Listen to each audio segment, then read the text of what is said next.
Welcome to Wisconsin DNR's Wild Wisconsin Off the Record podcast. Information straight from the source.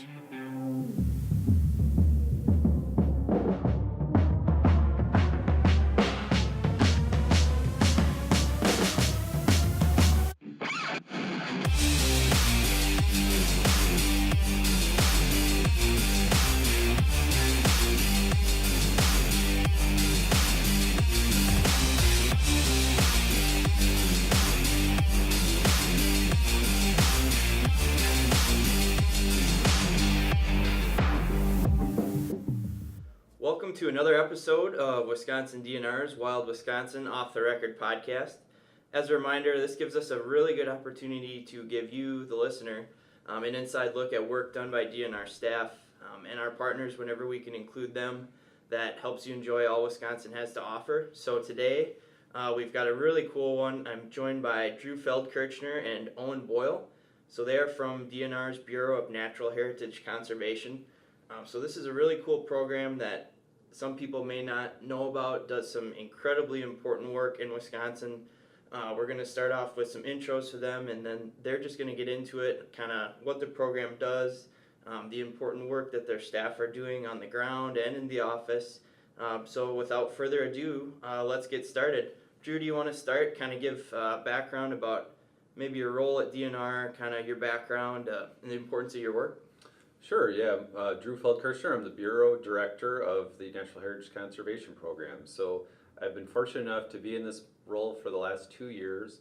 I was with the program since 2001 in a couple different capacities, and excited to be in this role. We've got a lot of great staff doing great work, and I see Owen in my role is really facilitating that work and helping them to be the most successful they can be in that job. Owen, how about you? Yeah, my name is Owen Boyle. I'm the Species Management Section Chief here in Natural Heritage Conservation, and like Drew, I kind of came up through the program, worked in the field for years, and got a lot of on-the-ground experience with native species conservation, and I was lucky enough to end up here in central office helping to manage the program, and as Drew said, all the great work that our phenomenal staff do to conserve the biodiversity of Wisconsin. Sure. So can you guys just go into it a little bit more, maybe what your job actually entails? Because I think a lot of times when we're having these conversations as DNR staff, Bureau Director, Species Management Section Chief is something that we're like, oh yeah, like that makes total sense. But for the people listening, can you give some background about what a day in the life kind of looks like, what you guys are doing to kind of facilitate the work by your bureau? We do a lot of meetings. That's not the most fun part of it, but a lot of coordination. We work with other programs, so I coordinate with other bureaus, so my counterparts, other bureaus. We do a lot of that both within the department and without, and Owen can talk more about his role working with folks in other states. We do a lot of things to kind of, as far as keep the budget going, make sure we have funding so that our staff can stay, doing the work that they're doing. We've got 50 different grants, I think, we're administering at this point, or that we're managing at this point. And a lot of the day-to-day activities, things that come up all the time, and so you probably hear that from all the programs, is there's just kind of issues, things that need to be addressed. And it's our role is just to keep staff with everything they need to be able to do the work they're doing. Yeah, really facilitating, as I said, the work of our staff. And one of the things I really love about my job is that we're taking science, right? And Drew and I both have a background in science. We both have graduate degrees. We did research before coming to the department. And so we're taking the most up-to-date and current science regarding how species live in nature and how their populations decline and recover, and really in applying that science of conservation biology on the ground, or I should say facilitating our staff doing that work on the ground. And so it's really fun to be on sort of the cutting edge of the science of conservation biology and applying it on on the ground, not just in sort of a theoretical laboratory or lab condition. So you guys mentioned that you have a background in science, you have graduate degrees. Is this something, I guess I'll ask you, did you think that you'd be here back then? Is this something you wanted to do? Did you think, well, the department, that might be a good fit for kind of what I wanted to do, or did it just kind of happen that way? Well, for me, I grew up in the suburbs of New York City, so no, I didn't think I'd be in Wisconsin managing part of the non-game program, but I did go to school for natural resource management and with a focus in conservation biology. So yeah, this is exactly where I plan to be in the sense of, as I said, applying science to conserve native species. I would say definitely I did not plan to be here. Got my bachelor's in forest science, actually. So like a lot of us that went to school for forestry, where we thought we'd be is we'd have a pickup truck and a black lab, and we'd be out in the Pacific Northwest somewhere working as foresters. And one thing led to another. I got into research. That turned into a graduate degree in studying carbon and nutrient cycling in forests. And somehow I ended up with this program, and I like so many others, fell in love with the work. The people that we work with are here because they want to make a difference and because they want to do this work. And so it just makes it really exciting to have that purpose-driven work to go to every day. Mm-hmm. So we're actually 3 for 3. I didn't plan to work here either, so that's good. We're kind of the ragtag heroes of conservation here. So, and then to give some more perspective for the people listening, so the Natural Heritage Conservation Bureau is part of the Fish, Wildlife, and Parks Division. So as an example, some of the other bureaus in that division would be wildlife management, so that's game species management like white-tailed deer, parks and recreation management, so that's our state parks, fisheries management, that would be the equivalent of wildlife for the game fish side. Office of Business Services, they do a lot of the finance type stuff, a lot of the budget coding, and then OAS, which is the Office of Applied Science. So just to give you guys some perspective as to where NHC fits within the grand scheme of things, so they are within the Fish, Wildlife, and Parks Division. So why don't we just get started? I think that's some really good background and gives some good perspective. So can you guys give kind of the overview of what is the NHC Bureau? For someone who may not be familiar with the Bureau as a whole, the work that you guys do, can you kind of give an abbreviated version of kind of like a mission statement or what's the goal of the Bureau? Mm-hmm. I think the easiest way to say it would be to just look at our name. So Natural Heritage Conservation, we're here to conserve Wisconsin's natural heritage. So we often think of our cultural heritage, but we also have a natural heritage. And to me that includes all of the plants, the animals, the high quality natural areas that comprise Wisconsin. And so our job is to make sure that those things exist for well into the future for grandkids and their grandkids. And so our role is to make sure that we do our part for that to happen. Mm-hmm. Owen, did you want to touch on that? Or that was pretty good. Yeah, Drew covered it. I think that really sums it up nicely. Mm-hmm. So natural heritage conservation, so you mentioned plants and animals that you guys are working to conserve. Can you give some examples, maybe to kind of put 2 and 2 together for people? Examples of species? Yep. Or examples? Sure. So some of the more recognizable, as Drew said, we cover all of natural heritage. So literally any species that is native to Wisconsin. There are over 500 vertebrate species. So your reptiles, your amphibians, frogs, turtles, salamanders, to mammals, to birds, to fish, which of course are vertebrates. They just happen to swim in the water. And to invertebrates, and there are literally tens of thousands of species of invertebrates in Wisconsin. Everything from butterflies to bumblebees to beetles to you name it. Just about anything that, especially insects, even freshwater mussels. So again, we do cover aquatic, sort of non-game species as well. Now, in addition to those vertebrate and invertebrate animals, as Drew mentioned, we also do work on plants, and quite a few. We've got, hundreds of plant species on the state the state threatened and endangered species list. And so I think we were somewhere in the neighborhood of 2,000 plant species in the state of Wisconsin. So that all falls under our sort of administrative umbrella, and I should mention that this all goes back to state statute. So there are laws that that sort of establish our program and set us up as the primary program that addresses and keeps species from essentially in Wisconsin for future generations.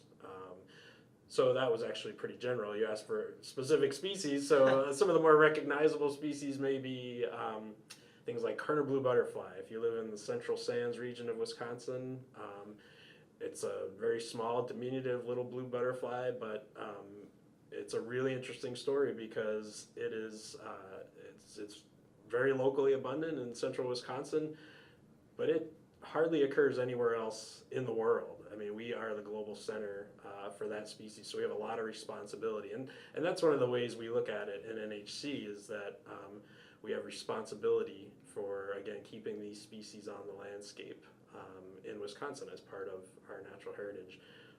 Other species that, of course, bird species, birding is a really hot activity and pastime. A lot of people get out there and watch birds, whether it's just feeding in their backyard or actually taking trips to go to hot spots and important bird areas.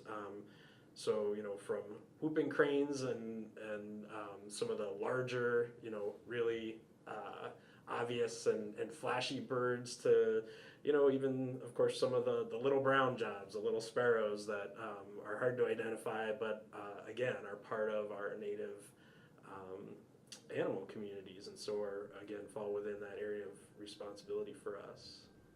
So something that we've mentioned, and I mentioned it to kind of create perspective. So wildlife management, I mentioned game species, and Owen just mentioned non-game species. So can you guys explain kind of what that means and where your management kind of delineates from each other? Yeah, so in general, game species are the things you can hunt. So hunt or fish, and then everything else is non-game. And so that's most of Wisconsin is the non-game. If you look at just the ones we're most responsible for, so the rare species, so that would be in things that are endangered, threatened, or otherwise of concern, we have over 700 of those. So it's a pretty big charge for a fairly small program, and so that's why it's really important for us to prioritize our work and figure out which species we should be working on. And that's where when Owen talks about the responsibility species, we know something like a Kerner blue butterfly, we have a major responsibility there because we have essentially almost all of the population right here in Wisconsin. No pressure. Right. So yeah, I think that's a really good background of the program. So can you guys kind of talk briefly about maybe what the history of NHC looks like? I know it had a different name previously. How long has it been around? So has this always been kind of a commitment, or is this something that's relatively new? Well, Wisconsin passed or created a state endangered species law, I believe it was the same year that the federal government did, 1972.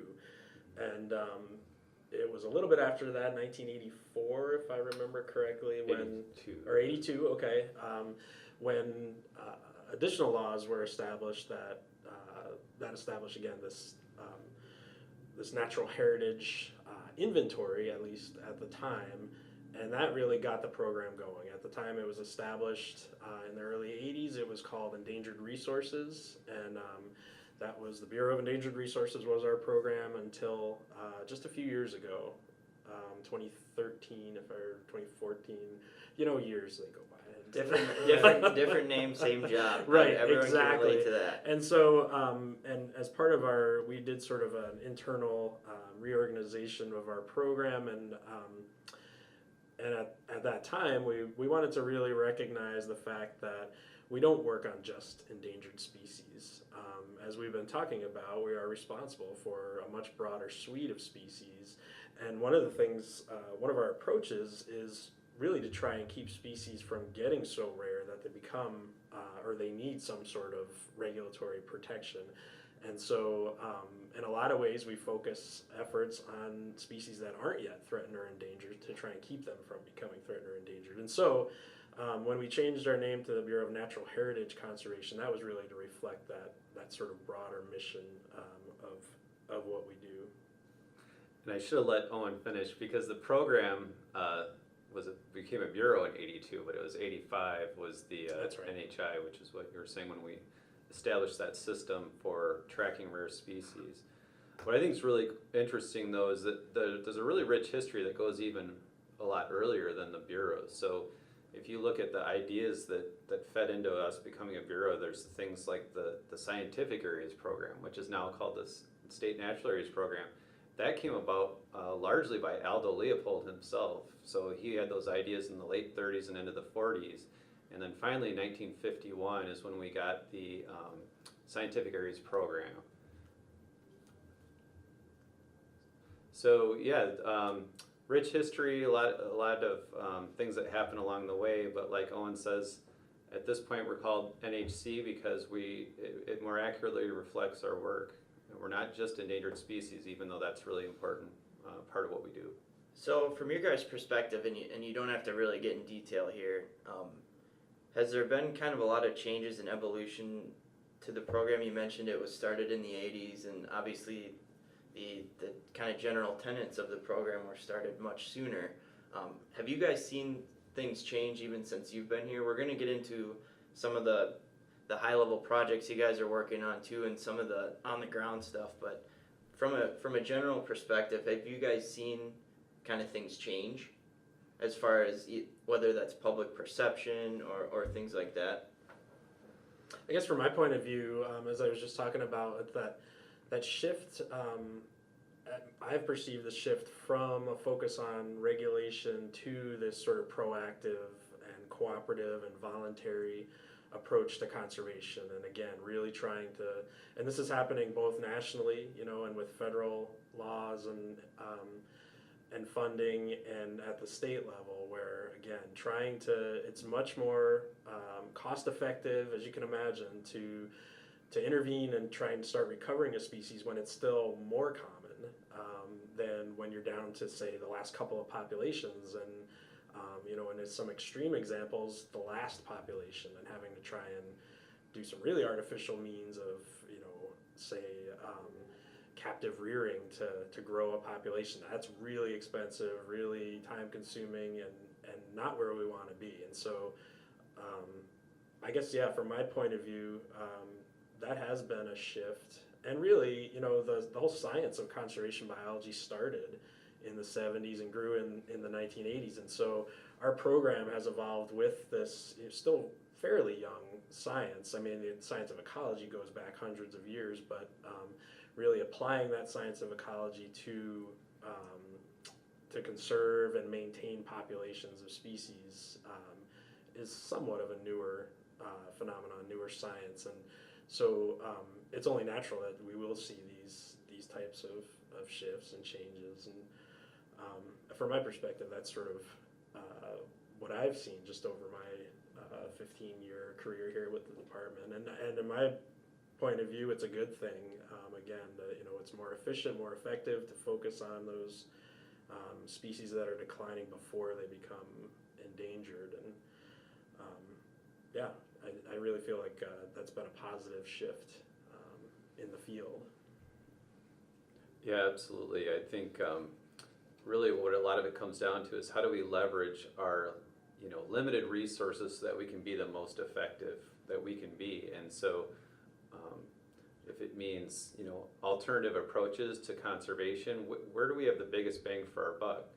We still have a state and federal endangered species laws that protect species, and those are very important tools, but those are one kind of piece of our toolkit. And so there's a lot of other tools we use, and other things we're doing to leverage those funds include working more with citizens. So we have something like 12,000 citizens working on DNR-based projects alone for what we call citizen-based science or citizen science. We're doing more. We work with a lot of partners. So just if you look at our state natural areas program alone, we've got over 50 different partners that we work with that own state natural areas. And so all of that is trying to just hone in on being the most effective we can be toward our goals of trying to conserve this really large number of species. Mm-hmm. And I think a really interesting aspect of it too, and I think this applies to wildlife management too, is you guys are working hard to conserve all kinds of species. So a term that we use a lot is a charismatic species. So that would be something like a Karner blue butterfly.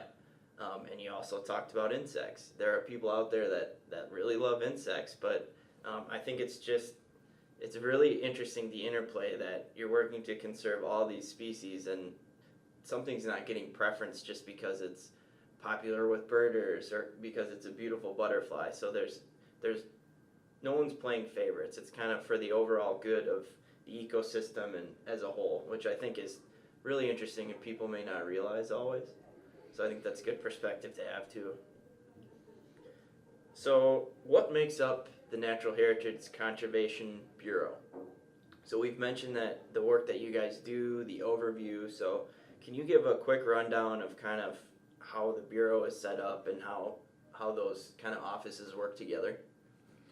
Yeah, so we have three sections. So we have essentially everybody that's in our field sections distributed throughout the state, working on state natural areas, they're the face of the program in a lot of cases, working directly with land managers, with partners, private landowners, and so on. That's our field section. Then we have another section called program integration, which kind of like the name implies, they work a lot across the lines. That's our review folks, so they help people when they're reviewing projects for impacts to our species. We have a lot of tools that we use to help them through that process, answer questions. And then our third section is Owen's. I can let Owen describe his section. Right, and so as we mentioned earlier, it's called species management, and which is interesting in and of itself. You know, we don't do a lot of individual species management. We do a lot of habitat management and managing suites of species, but in any case, the name of the section is species management, and we've really got a lot of sort of people with really specific and deep expertise and understanding and background in particular groups of animals. So, for example, our bat team is in the species management section, and so these are the folks you'll hear on public radio talking about bats, or see in the newspapers and talking about white nose syndrome and the devastating effects that's been having on our bat populations.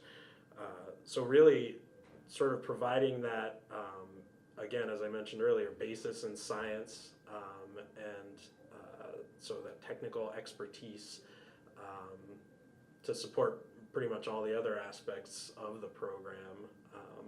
That's really the heart of what we do in species management. Mm-hmm. And something we touched on earlier is the term state natural area. So for someone listening who may not be familiar with that, can you guys explain what a state natural area is? Yeah, so state natural area it's a type of state. Well, it's not always state owned or managed. Like I said, we have partners that we work with as well. But these are areas specifically designed to preserve sort of a piece of high quality natural communities.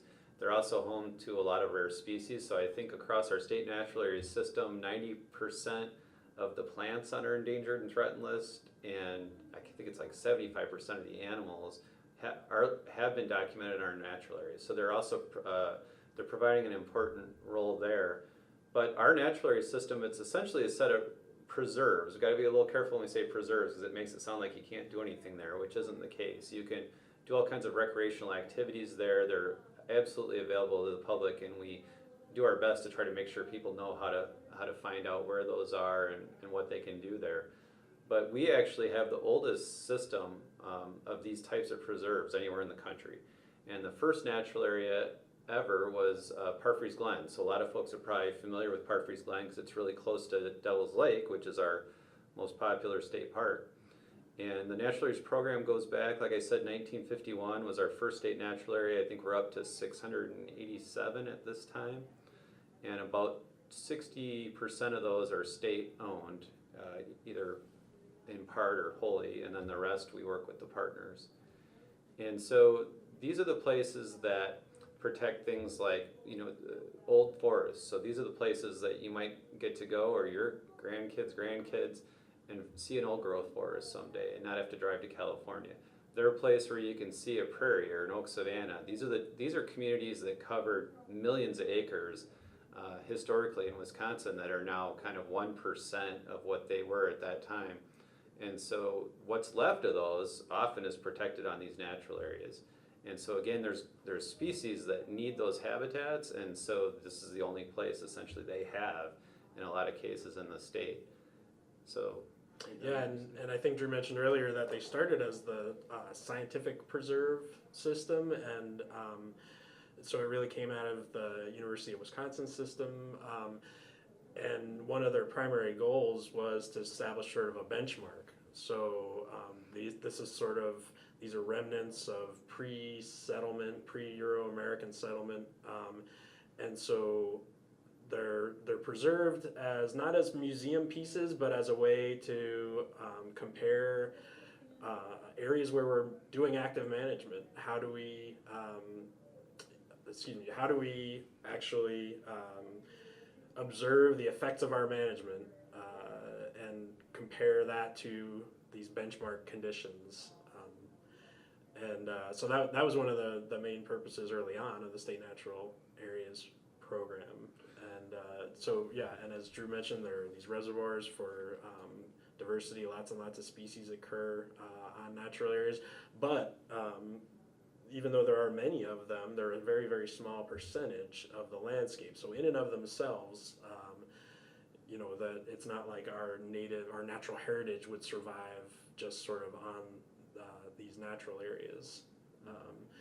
And so we'll talk about it in a little bit, I think, but we work very closely with other programs that manage land, DNR land as well.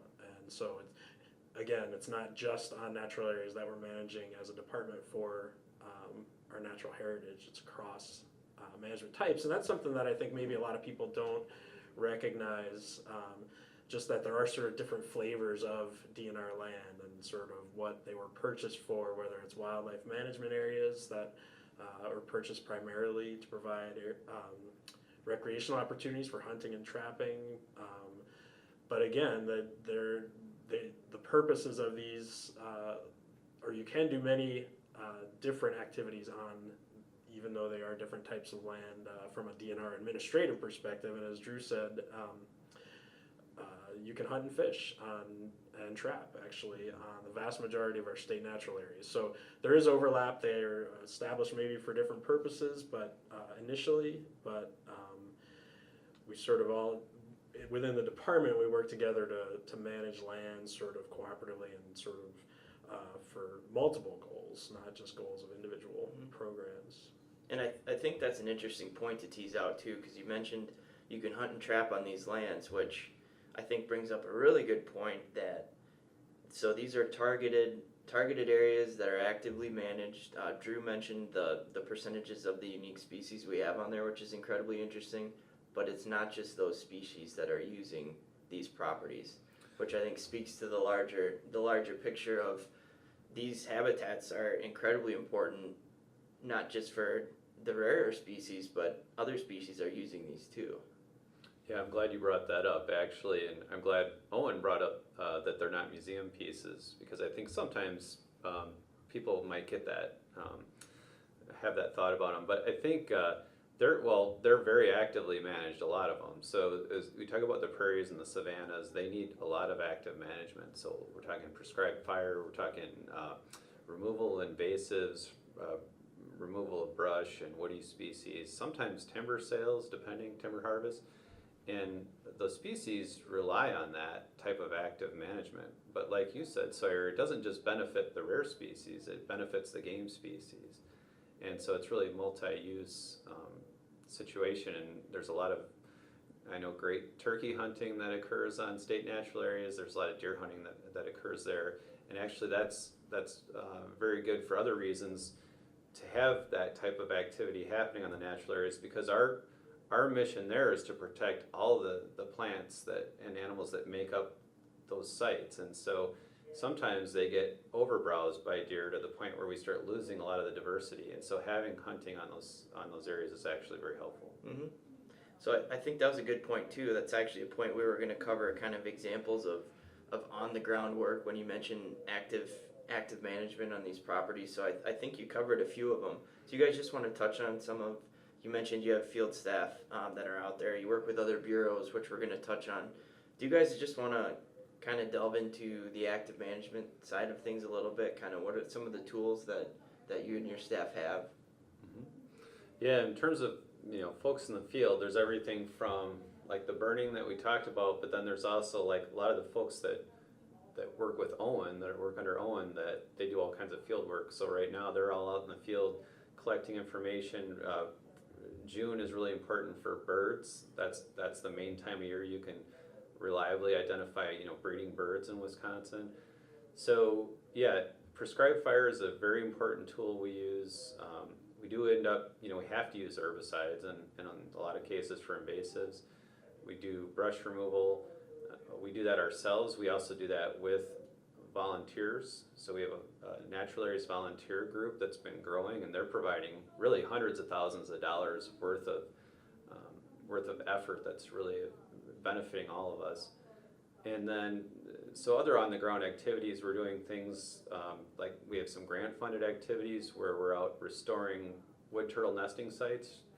We're protecting wood turtle nests from predators, so things like raccoons that have gotten very good at locating and digging up wood turtle nests. There's things like we have tern projects where these are more intensive projects, so we can't do that for all 700 species, but where it's a priority. So things like terns where we're protecting individual nest sites, if it's like in this case a federally endangered species, we're going to help it reproduce. And then, like I said, Owen's got, there's folks out doing work with bats, locating roost trees, probably this coming up next month already. Bird surveys, doing surveys for different amphibians and reptiles, plants, of course, throughout the growing season. And, a big part of our charge from the legislature when they established the Natural Heritage Inventory, which is the inventory of all the rare plants and animals throughout the state in high quality natural areas. Our charge is to catalog those things where we can and maintain a database for that use. Yeah, and I don't know if this is a good time to talk about it now, but since you mentioned the Natural Heritage Inventory database and that sort of original legislation, every activity, everything that the department conducts, funds, or approves, so any permit, any grant, money going out the door, any activity that the department is involved in is required to avoid taking or killing threatened or endangered species. And so this Natural Heritage Inventory database is really the cornerstone or the sort of bedrock that we use to avoid impacts to listed species. So any project that somebody in the department does, they go in and review known locations of threatened and endangered species, and that's another thing our species experts do. We'll work with them to avoid or in some cases minimize impacts to those listed species.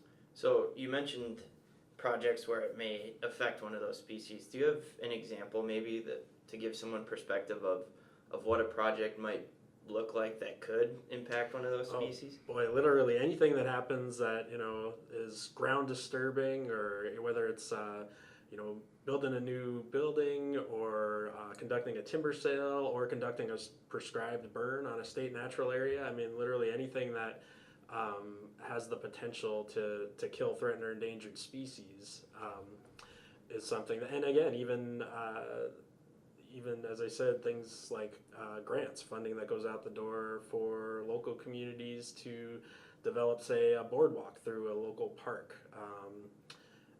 Literally anything that state money, I think, is involved with. I think I see bridges come up. Bridges, fairly sure, often. Yeah. Sure. You can have bats roosting under bridges or barn swallows with nests on bridges. It's extremely extensive. And again, when you think about it's not 700 listed species. Not listed. Not listed, right? 700. A couple hundred listed. A couple hundred listed species, and then you think about all of those activities. We're very busy. Mm-hmm. but incredibly important work, and I think everyone would agree with that. If I could add to that, one thing I would say is I think people might sometimes have the impression that we're kind of looking over these projects like in a regulatory sense, and of course there are regulations and there's laws protecting these species, but I think where we're coming from, you talk about how have things changed over time, there's a couple areas that are really important for this. One is technology. So we have the tools and the ability to provide this information to a lot more people than in the past, even since I've been here. And so, I mean, there's thousands of these projects getting reviewed each year, and so we've made it easier and easier for people to get it, but also where we're coming from is trying to enable people to comply with the law, but in a way that they can we can work together to find ways that hopefully they can do their projects with, minimal modifications depending on what it is. Like a lot of times the slight shift in seasonality or, things like that. So we're trying to be more proactive, as Owen said earlier in the podcast, is focus on proactive. How can we have true conservation on the ground, work together, learn from each other, and I see that as a good direction that we want to continue going forward. I think that's an excellent point. And on a broader scale too, with things like this podcast, we're hoping to just shed some more light on the work that your bureau does. So at the most basic scale, if you're a project manager in something and you're like, oh man, like we have to move our project because of a turtle, we hope we're kind of changing that perspective and just how important these species are to the state, to the people who use all of these types of properties. So I think that's really good perspective to have, and I'm really glad you brought that point up. So something else we've mentioned a few times is grant funded. So I thought we'd move in now. So as a reminder for people listening, we're with Drew Feldkirchner and Owen Boyle from the DNR's Bureau of Natural Heritage Conservation. So I thought we'd move in now. So you guys, at least from my perspective, the funding model and the funding as a whole is kind of unique in NHC. Can you guys kind of touch on maybe how you guys are funded as a whole, in kind of a general sense? Sure, yeah. One thing that's different is we have what's called the Endangered Resources Fund. And I guess I would back up and say that we're largely what we call soft funded. So that means we're funded through either grants or donations. So we do get some tax revenues, but it's a very small percentage overall. And so that means that for us and for a long time, we've had, as part of our work is really raising those funds through donations. And so we have a license plate that we sell. So that goes to the Endangered Resources Fund. We don't sell it, actually DOT does, Department of Transportation. Yeah, and those are the wolf license plate and the eagle license plate that are, say, endangered resources on them. And the badger plate too, but that one's sold out. That one's been retired. But so the two active ones. So if a person with a wolf or eagle license plate cuts you off in the freeway, don't honk at them. Because right. They're supporting wildlife conservation. Wildlife conservation. So please just give them a pass. We're going to let them go. And how that works, just so folks know, is those folks that cut you off, they are giving $25 every year to our program. And so the nice thing about that is that $25, we don't send you mailings, we don't bug you, it just kind of happens automatically when you renew your license plate. And so it's a nice stable funding source for us. But we also get funding from donations, so people write us checks or give us gifts directly. And then finally there's the tax checkoff. So in the past you might have seen the loon on the tax form, and we'd say look for the loon. Since that time there's been more and more different causes added to the tax form, so the loon had to be taken off, but we are still on there. I know some folks have thought we were gone because the loon was gone, but the Endangered Resources Fund is still there. And the Endangered Resources Fund as a whole is a really important component of our work. And then I would say too is if you donate to us or give on your taxes, that money is matched by the state. So it's really doubling your donation. Whatever you give is double for the program. And for someone thinking, oh, I don't know, I don't want to pay more for a license plate, it is free to use state natural areas. This is true. So when you are using these properties, you're bird watching, you're hunting, you're doing any number of these things, when you walk out of the car, get out of the car, you walk onto the property, it's free. So you are using these properties, I can't say this enough, free of charge. And as you can imagine, it's not free to manage them. And Exactly. So, and this funding model that we have, in a lot of ways, although we are a program in a state agency, in a lot of ways we are sort of funded a lot more like some of our non-governmental organization partners, where we are raising the vast majority of our own funding. So it is interesting. It's an interesting model. It's been successful, and the program, as Drew mentioned, is smaller than a lot of other DNR programs, but we have been able to sort of modestly grow it over the last decade or so, to the point that I feel like we're in a really good position. We've got the basics, as I said, building off of the species experts and the land management experts, to really start doing some good things, and I think we can talk about those in a little bit too. Some of our sort of highlights and Keystone Projects. And before we leave license plates, it makes your car look at least 50% better to have one of these plates on it. So I just have to throw that out there. I don't remember the study, but it has been. It's been scientifically proven. Well, I wouldn't go there. That Eagle license plate makes your car look cooler. Strictly anecdotal evidence. That's right. That's anecdotal. So I think those are all really good points. So I think this would be a good opportunity too to just take 20 seconds if you've donated, if you've volunteered, if you have a license plate, if you've done the tax checkoff. Thank you. We're starting to get into it now, kind of the on-the-ground projects, but just how important this work is, and why it's important to get support from the public, whether that's buy-in for the projects or monetary support. So I think it was a really good opportunity to kind of thank them for their support, and we hope you continue to support it. We hope this gives you some new perspective. So now what we'll move into is away from the funding, and kind of, we've touched on it a few times, but so how do NHC staff work with other bureaus? So fisheries management, wildlife management, applied sciences, things like that. Well, there are a lot of different ways. One of the most basic ways we've referred to a couple of times is in this sort of environmental review. So at the very, very basic sort of minimal level, just avoiding impacts to threatened and endangered species. But that's certainly not even the majority of our interactions with other staff. We really, our staff works across programs on literally just about anything from forestry to water quality to, of course, parks and wildlife and fisheries within our own division. Really just adding that perspective or bringing that perspective of sort of ecosystem management. And while we focus on, as we've been talking about, the non-game species and even the rare end of the non-game species, we really try and take this ecosystem management approach where, if you're managing intact, healthy systems, again, that's going to be the most efficient and effective way to keep our natural heritage on the ground, really. And that's where we're coming from, and we've inherited, right, from past generations, the amazing natural heritage that is Wisconsin, which is literally the cornerstone and basis for our entire economy, whether it's tourism or forestry or you name it.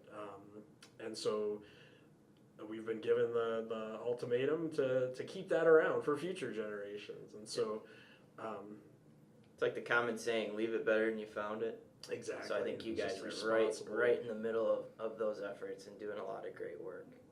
One thing I think important to note too is that we think of endangered species and rare species as an NHC kind of thing within the department, but it's actually part of our department mission. It's part of all of our work. And so what we try to do, we work with other programs to provide the guidance, the expertise, and the tools for people to be able to incorporate those things into their work. Yep, and I think that's another really great point. So moving from other bureaus within the department, so can you guys just give an overview of how you may work with partner groups? We mentioned citizen-based monitoring. We'll probably touch on that again a little later. Other agencies, governmental agencies. So how often are you guys kind of working with these groups as well as DNR staff? Oh, I would say it's at least as frequent that we work with external partners as we do with internal partners, folks in other programs. One of the things that I do is act as sort of a liaison to the Fish and Wildlife Service on federally threatened and endangered species. And so, of course, we don't have a lot in Wisconsin. We've got a couple of dozen federally listed species, but of course that brings a whole new set of opportunities and challenges.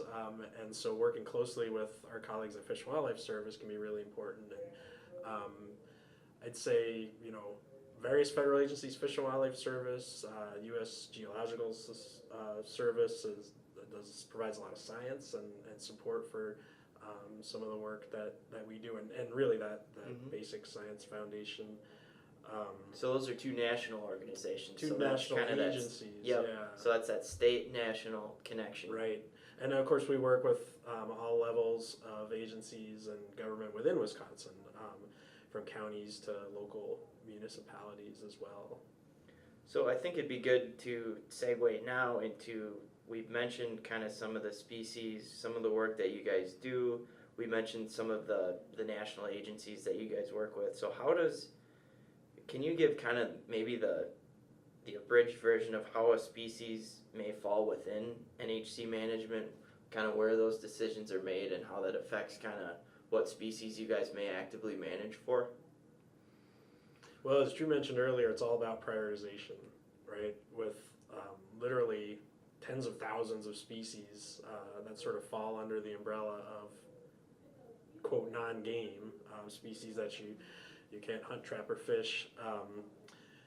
And obviously, there's a limited time in the day and limited resources, so it's all about prioritization. And we've got a number of tools that help us prioritize that in some respects are both top-down and bottom-up. Top-down from the point of view of every state. Fish and Wildlife Service has a program called State Wildlife Grants that fund a lot of state non-game management programs. And so every state has what's called a State Wildlife Action Plan. And that's a really deep dive, comprehensive look and review of the status of all of our native species. And as I said, it's comprehensive, but it's also, we keep it current and up to date. And so that's our sort of first step at prioritizing. What are the species of greatest conservation need, as they're called? And so that sort of starts to think of it as a big funnel, right? If you've got all of our native species at the top of that funnel, starting to prioritize based on the status of the populations of the species in the state, how they're doing, what are the stressors that are causing maybe their declines, and what we can do about those as not just we as a program, but with partners and the public, and starting to whittle down that big list into what are the species and their habitats where we're going to get sort of the most bang for the conservation buck, right? If you manage a native prairie, how many species come along with that you're supporting? So that's really sort of that ecosystem management approach, taking the wildlife action plan and the best available science and knowledge to really focus on those species that are, for one thing, in most imminent danger of being lost from the state of Wisconsin, and those are the really rarest of the rare. And then again, as we keep coming back to those species that are sort of heading in the wrong direction, right, and may end up needing to or meeting the requirements or criteria for state or federal listing, and so trying to intervene to turn the ship for them before they get that or reach that level of rarity.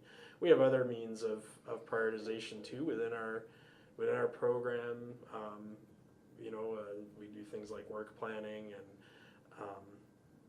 let's see, what am I leaving out there? I think that was a lot. I think another thing we look at is what are our resources versus what are resources outside the department that we use as well, because since our program has grown, but it's still a smaller program, so we can't always have an expert in for example, every aquatic invertebrate, or certain species groups where we work very closely with university, with folks outside of our program. And so that feeds into that as well, not necessarily on what species we work on, but what species our program invests in or is able to invest in. And then things come along sometimes like federal listings. So right now the monarch butterfly is being evaluated for federal listing. So that butterfly that we're all so familiar with growing up is actually declining to the point where it may have to be added to the federal endangered and threatened list. And so Owen's been spending time with his counterparts in other states on trying to have a proactive strategy to address that. So again, like Owen's saying, a big part of this is trying to prevent things from needing to become listed, because it's much more effective and less resource intensive to work on things before they become listed. So listed is a term that we've used kind of multiple times. So for people listening, what does listed mean? What does federally listed mean? And maybe just a real broad overview of how a species may get there, the process maybe that it goes through to be federally listed, and maybe some of the repercussions as for that people might notice on the ground as far as some of the management you guys do and that type of thing. Yeah, so in general, listed means it's either threatened or endangered. So we have a state endangered and threatened list that we're responsible for maintaining. It gets reviewed periodically. And then there's a federal list as well, which people are probably more familiar with, the Federal Endangered Species Act. And Owen mentioned we have a small number, but we have some of those federally listed species. And they're protected essentially from what we call take, which is essentially killing of the species. So that's what's prohibited by our state law. The federal law, without getting too much into the weeds, the federal law is a little bit different. It actually includes terms like harass. So it's not just the killing of the species, but it includes a broader definition. So that's how they're protected by a law. And so then there's different tools for, well, what if you absolutely can't avoid it for whatever reason during some other activity that you're working on, some otherwise lawful activity. There are tools that are designed for that purpose. There's a lot of requirements that go along with those. There's, for example, what we call an incidental take permit at the state level, and there's another one at the federal level. And so we help people navigate through those things, definitely on the state level, somewhat on the federal level. When it gets to a certain point, of course, we defer to Fish and Wildlife, but we do work closely with them as well. And you asked about how do species get added to these lists, and again, we don't need to go into the excruciating details of some of the how, but maybe it's more important to think about the why. And really, these laws are meant, both the Federal Endangered Species Act and the State Endangered Species Act, to, again, keep species from going extinct. So at the federal level, we're trying to, or they, I should say, the federal government is trying to keep species from going extinct from the U.S. And extinct is a really, really big thing, right? We're talking Dinosaurs. We are talking and dinosaurs, dodos. It's not just that. It's not just complete death. It's also the end of life, right? Like there's no more reproduction of a species. It's just gone forever. And so it's really, really serious stuff. And so as you can imagine, the species that are on that federal list are the species that are within the United States, like the closest at risk, the closest to that brink of extinction. And in Wisconsin, our state list is generally a subset of that. So whereas the borders of the area considered for the federal list is the United States, well, as you can imagine, the state list of endangered and threatened species is for those species just in Wisconsin. So we may have species that are sort of at the edge of where they occur throughout the U.S. that are fairly rare in Wisconsin, but you know they're not necessarily in danger of going extinct throughout the U.S. Again, we're charged with keeping them within the state of Wisconsin, so they might be threatened or endangered in Wisconsin, but they may not be on the federal list because they're more common elsewhere. But those, and of course, well, I shouldn't say, not every state has a threatened or endangered species law, but most do. And again, the idea there is that we work closely with Fish and Wildlife Service at the federal level to, if we keep species within our states, then they should, by extension, not need to be listed at the federal level. And they'll be around across the Northwest. And so you can see how the two geographic scales, the across the U.S. and then state by state, sort of dovetail and are fit sort of and work together. So do you have an example of a federally listed species that's currently found in Wisconsin, just to maybe give some perspective? Sure, we talked about Karner blue butterflies earlier. Let's see, we do have quite a few plant species. There's a beautiful orchid called the Eastern Prairie Fringed Orchid that is federally endangered, federally threatened, that occurs in Wisconsin. There's the Eastern Massasauga rattlesnake, one of the two venomous snakes that occur in Wisconsin, although Massasaugas we only find them at about 8 or 9 sites left in the state of Wisconsin. So people don't run across them very much. And that tends to be the case for most of our federally listed species, that again, they are so rare that most folks don't come into contact with them on a regular basis. Some people might be familiar with Kirtland's warbler. So that's a species that the main part of its range, its breeding range, now it winters in Bahamas, I think. Its breeding range is largely in Michigan, lower Michigan, but we do have some sites in Wisconsin, and they've been expanding. So we're excited about that, and we're excited about the potential for them to expand more. And they've done so well in Michigan through a lot of hard, active management that they are being discussed for delisting by Fish and Wildlife. We won't know I guess we won't have a final decision on that for a while, but they've discussed, or I don't remember the terminology, but they've proposed delisting them, I guess. Right. Piping plover is another. It's a little small shorebird that, again, one of these really long distance migrants that flies thousands of miles to overwinter down in Central America, but comes back up here every year and needs sort of undisturbed big sandy beaches in order to reproduce and produce chicks. And so we've only got a small handful of sites in Wisconsin where they can reproduce. Northern long-eared bat is a more recent addition, and again, that's due to white nose syndrome. And we've seen just catastrophic losses in our winter surveys of the hibernacula, the caves and mines where bats overwinter. Many sites where northern long-eared bat used to occur in Wisconsin, we literally can't find a bat anymore. They're just gone. And so that's that species and some of the other hibernating bat species as well we're extremely concerned about. And we're doing a lot to support research that's happening on the national level to try and find treatments for white nose syndrome. And that's a perfect example of a topic. I mentioned we wanted to start with the high level kind of overview of what the program does. When we talk about bats, obviously that could be its own podcast, and it will be. So stay tuned. That's a perfect example of a topic that we're really going to kind of dive more in depth into. So I thought what we talk about now is, can you guys maybe just give a couple examples of kind of what's going on right now? What are some of the high level projects that you guys are really focused on right now? Yeah, we mentioned white nose syndrome.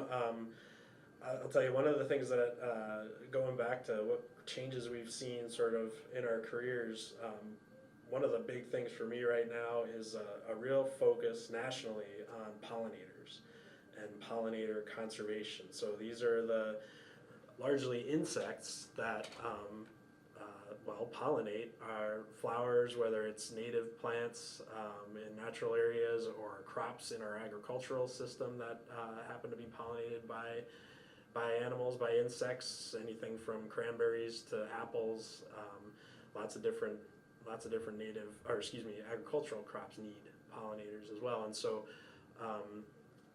that's a real hot topic nationally. There's a lot of attention, a lot of resources being put toward pollinator conservation because pollinator communities in many cases are in real trouble.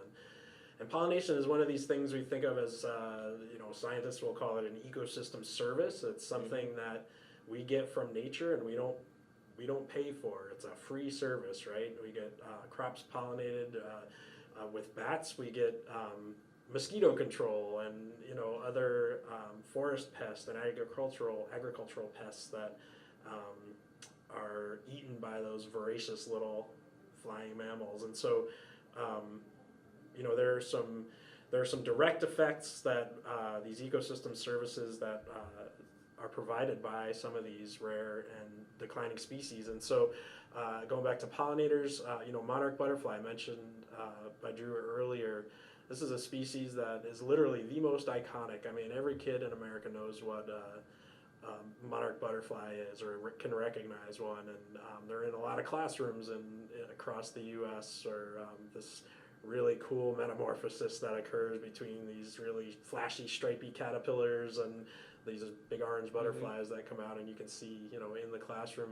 But that species that is so broadly distributed across most of North America has declined by almost 90% in the last 20 years, and that's super concerning when you see really common, widely distributed species really tanking, as it were. Their population's really crashing, and so the monarch is also a great example of this proactive conservation work, where we're trying to recover the species before it needs any kind of regulatory protection. And again, this is something that I've never seen before. The level of the collaborations that are happening across the country. I mean, we're working very closely with Fish and Wildlife Service and 16 other state agencies, from Texas up to the Dakotas over to Pennsylvania, to really make a concerted effort. And it's not just the state agencies, it's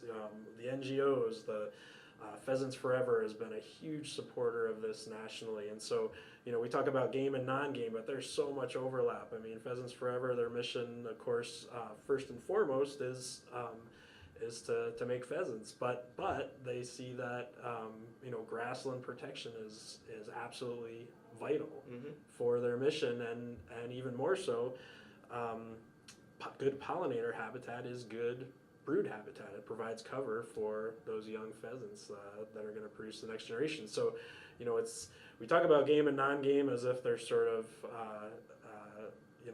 just a binary system, but there's a lot of overlap, and we're seeing it with something like monarch butterflies, where again, you've got people coming together from across the spectrum, from agricultural sectors to right-of-way managers, whether it's roads or utilities or urban, green space and golf courses, you name it.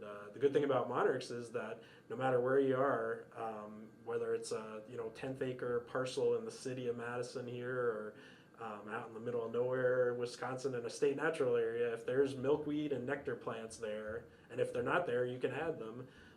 You're helping monarch butterflies and then a whole suite of pollinators. So it's a really exciting time to be in conservation biology, and particularly when for folks working with insects and pollinators, native pollinators. It's an amazing effort that's happening nationally, and it's really good to see. And the wheels were turning for me too as you're talking about that. You say 90%, that is absolutely significant. And it may not have been at the front of my mind, but I'm thinking about the last few years being outdoors. I'm outdoors a lot. I can anecdotally say I have seen less monarch butterflies. And I wasn't putting two to two together. Well, oh man, they must be in real trouble. I'm not seeing many. But when you hear you guys talking about a 90% decline, that is significant, and that is something people should absolutely be aware of. And that's our job, right? To take those anecdotal observations and sort of the canaries in the coal mine, and do the science and do the on the ground work to document and show that this is a really serious decline. It's a real thing. It's not just sort of well, maybe I didn't happen to see many last year, or like you say, anecdotal. So that's where we come in. Because they have that incredible life history where they travel all to one spot in Mexico, they're able to monitor that area, and they can get really good numbers. Unfortunately, it is real. But your anecdotal observations, it's the same with bats. We hear from people all the time, well, I'm just not seeing the bats, and that correlates with, unfortunately, what we're seeing in the caves where they overwinter, where we can count them. So. And it's tough too, because you're not expecting everyone in Wisconsin to have a notepad with them to be thinking about this every time they're outside. Like, right. I've seen 2 monarchs and 1 bat this summer. I mean, that would be great, but it's just something that you should keep kind of in the back of your mind. And there are folks that do want to have the notepad or the app or take the photo, and we have a lot of ways that they can participate in all kinds of projects, ranging from things that require more advanced kind of skills or knowledge to things that are very simple, like the Monarch would be on the easier end of things. We just launched a Bumblebee Brigade, which it's kind of a pilot year this year, but where folks can essentially take photos of the bumblebees they see, and then they can we have tools for them to get it to the species, and they can submit observations. But things like particularly dangerous turtle road mortality sites, people can turn that in. We have simple form online, and it's a really great way for them to help out, and it helps us because you can imagine if the turtle's going to the same spot every year to nest, and it involves crossing a busy road year after year, and especially some of these turtles can't even reproduce till they're 15 years old or something like that. So that's a huge risk for them. So people can really help out that way. Well, and not to understate it, I mean, we couldn't do what we do as a program without the public and without citizen science and citizen-based monitoring and volunteers collecting information and submitting it, sightings of, and these projects are fun, as you can imagine, going out and looking for your favorite critter. All you have to do is send us the information, and that gets turned into real on the ground conservation, and helps us track how these species are doing. And as I said, we could absolutely not do it without the public and without volunteers. So a super notable role that they can play that's actually you're a part of this larger process. Exactly. So we've talked about kind of the situation that bats and monarchs are in currently. So on a lighter note, can you guys maybe touch on a few success stories? Let's close on a high note here. Sounds good. I think a favorite one is that I like to talk about is the trumpeter swan recovery. It's it's a little bit of an older story, but it's still really so interesting to me. So trumpeter swans had been completely wiped out from Wisconsin, and I think it was 1989 when one of our biologists who still works for us actually, through the generous donations of a pilot, and it was actually the Kohler family, flew him to Alaska, obtained eggs, brought them back here, started establishing a trumpeter swan population, and it absolutely took off. And so if we were on video now, we could show you a graph where it was kind of an exponential growth in the population to the point where in 2009 we took them off the endangered and threatened list, and in some counties now they're kind of just commonplace. And so, the same thing happened. Now that was with the reintroduction. Now the same thing happened with eagles and ospreys. That had more to do with not using some of the chemicals and some changes in the environment. But and that's why we have eagle on our license plate, because we see it as a symbol of success that we'd like to see happen for all or ultimately all of these other species that need our help if we could. Exactly, yeah. Those success stories show, and those are two very interesting types of success stories, because the trumpeter swan is an example of that. They were gone from Wisconsin, and it took a lot of work to bring them back, right? So if we had been able to intervene before they were gone and sort of recover them while they were still here, it would have been a heck of a lot cheaper and more efficient. So, for Drew and I, as program managers, that's the kind of, we're thinking about the efficiency and the conservation bang for the buck. The eagle and osprey, and actually a lot of other raptors, hawks and other raptorial birds, like you said, Drew, that was federal actions. So basically just stopping spraying DDT, and we've seen just a remarkable comeback of those species. I mean, you think about driving around in the country in Wisconsin, how many red-tailed hawks you see along the roads. They're everywhere, and that didn't used to be the case, and it was just a simple change in legislation. Well, I shouldn't say simple, but so again, just kind of looking at sort of different ways of enacting and facilitating recovery. There are a lot of tools in the toolbox, and really the thing that keeps us, and I don't want to speak for Drew, but the thing that keeps me coming to work every day is those success stories and the fact that we can make a difference, and we do make a difference. Our staff makes a difference every day on the ground with our mission and with keeping species again on the landscape, conserving our natural heritage. I'm looking forward to what our next success story is going to be. And in my wildest dreams, I would love to see it be a bat, and see us come up with a cure for white nose and see them recover, and those little guys just devouring mosquitoes again. Yeah, I think in summer skies, right? Everyone would be on board with that. Or monarchs, having monarchs a commonplace sight again. Those are the potential, future success stories that we're working toward.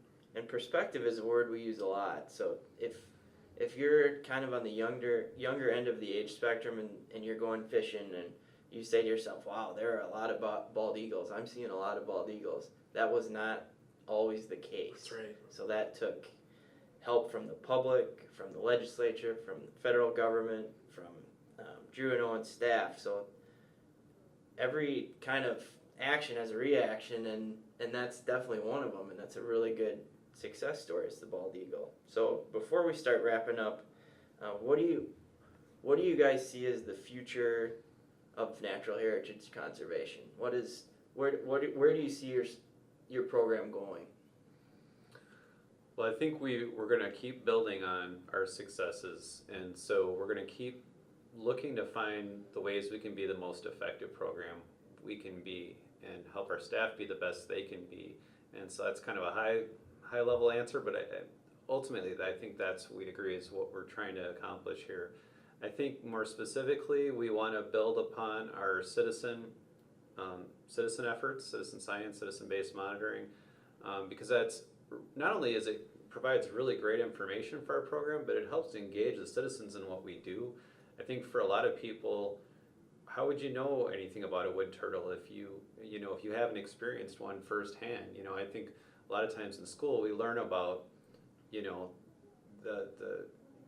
the rare things that occur throughout the world, different parts of the world, or even different parts of the country, whales and orangutans and so on. But African large mammals and but not, again, you said like the charismatic megafauna. Right. So it helps engage. So I think citizens, I think private lands are 85% of the state, and so we want to be able to build our capacity to help private landowners that want to work with us, because we've seen just in some pilot efforts, there's a lot of people that want to work with us and do things on their property, and we'd like to be able to help them and facilitate that. And again, we need to keep our science base strong, so that's the foundation. I think of our whole program as our expertise, and so that needs to be strong. That can change over time. Mm-hmm.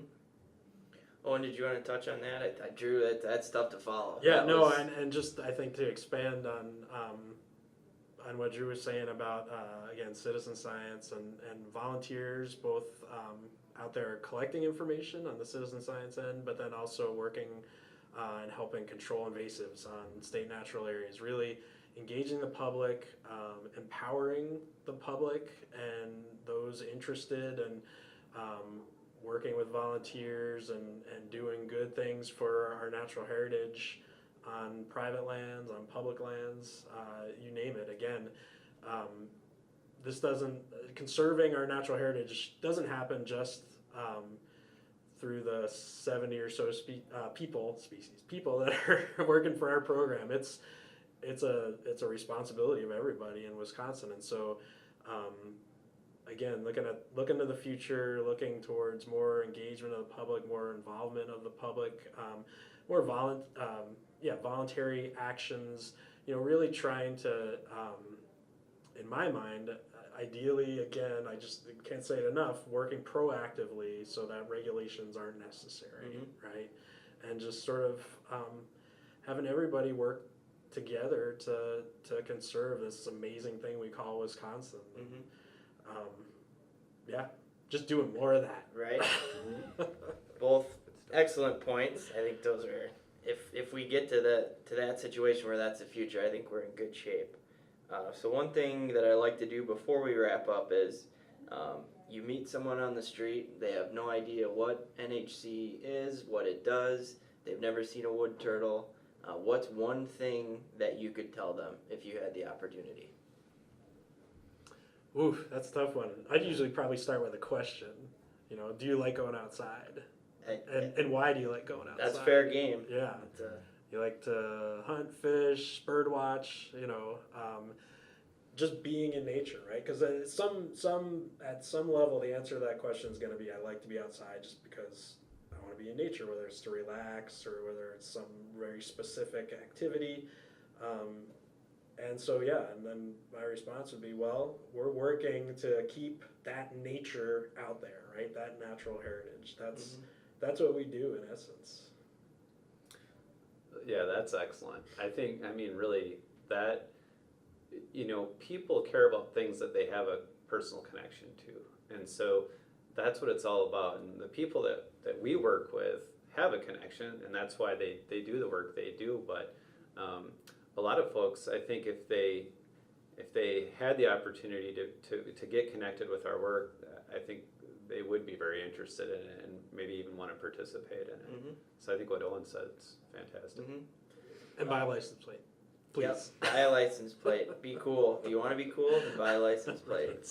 So now we'll just wrap up with closing thoughts. I guess mine's a quick one, and Drew kind of touched on it just briefly right there, but you meet a lot of people who have kind of one-track minds. They favor certain species, certain plants, maybe because that's the prettiest flower, or they love deer hunting, so they only like deer. But the interconnectivity of all of this, you really just can't overstate how important that is, and the work that you guys are doing, working with other bureaus in DNR, and just how it all connects.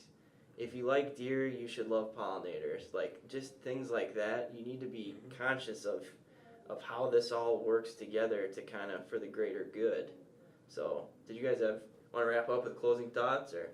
Sure. I think folks that do hunt and fish are in a unique position to really enjoy the things that we work on. I mean, I know the times I've spent hunting where you're sitting outside for a long period of time, you get to see some cool stuff that you wouldn't have gotten to see just from a quick hike through the woods. And so it is all connected, and I think it's kind of like, I guess for me personally, I'll speak for myself, like my eyes got opened over time to these things, and it's like opening a new world to you when you're outside. But in terms of closing thoughts, I would just say, look, we're going to have challenges. We know that. We've got challenges. We're going to have more challenges. But we're in a position to do great things, and we can all be part of it. We've talked about donations, but we've talked about a lot of other ways people can get involved besides, giving us a donation. And we invite people to do that. I would say, really invite people to go to our website. You can look up annual report, NHC annual report. It gives you kind of some of the things we're up to each year. We're going to plan on putting out another one of those this year. It'll be in if you do get subscribed to the magazine, Natural Resources magazine, it'll be in there. But also, we'd be happy to mail you a copy, or you can go online. And we just welcome anyone to get involved. And that's where I would leave it too. Get involved. Again, we have shared responsibility for our natural heritage, and just get involved. So we mentioned it a couple times there too. Two great closing thoughts, by the way. But go on our website, dnr.wi.gov. You can search keyword volunteer to look how you may be able to volunteer. Drew mentioned the annual report. Search natural heritage conservation. Our YouTube page has a lot of really great videos. Citizen-based monitoring. So many opportunities to get involved. So we just want to thank you again for joining us today. So we covered a lot. As I mentioned, we covered kind of the broad umbrella of natural heritage conservation, and I think Drew and Owen did a really good job of explaining the work that they do. We're going to be looking to do, now that we've got that established, we're going to be looking to kind of drill down more, cover a lot of those species level podcasts, so you can look forward to those. You can find this podcast and others at dnr.wi.gov, keywords Wild Wisconsin, on our YouTube channel, which is WIDNR TV. We're launching the iTunes channel, so stay tuned for that. And always check out our Facebook and Instagram pages. NHC is definitely a regular player on those pages. We have a lot of great photos, great videos, great information. So get involved, volunteer, buy a license plate. When you're out in the woods, be thinking about all these things and how it's all connected. So thanks for joining us, and we will see you next time on the Off the Record podcast.